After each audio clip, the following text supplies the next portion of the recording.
Aujourd'hui, le comité stratégique M5 RFP s'est réuni en réunion extraordinaire.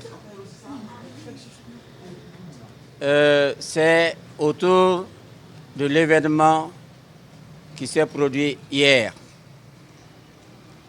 Le comité stratégique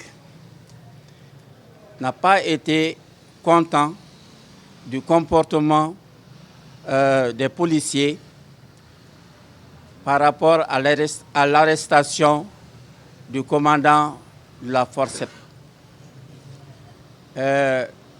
Nous ne sommes pas contents parce que c'est à l'issue de la lutte contre l'impunité, contre le régime Ibeka, que des camarades ont été tués, massacrés dans la mosquée par des forces qu'on appelle forçats.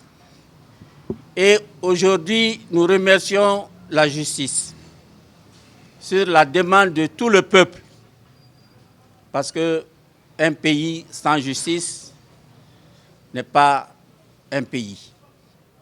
Donc, quand la justice a ouvert le dossier sur les tueries, on s'attendait justement à applaudir. Mais nous constatons que des forces, ceux qui doivent justement plaider la cause des lois, ceux qui doivent défendre les lois, se sont mises à contrecarrer, à barrer la route à la justice.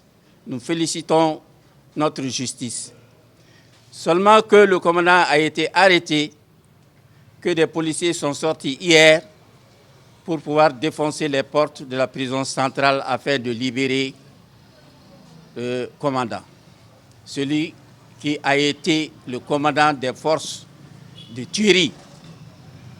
Alors, le comité stratégique s'est réuni immédiatement pour examiner la situation.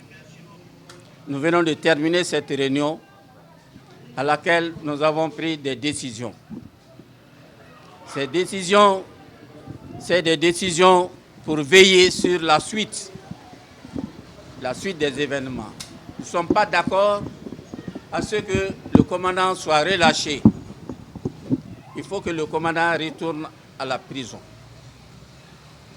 Si cela n'est pas fait immédiatement, la jeunesse M5 RP est prête à réagir.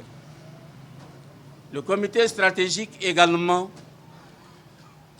fera sortir sa population dans les jours à venir. Et nous avons décidé de veiller sur la situation.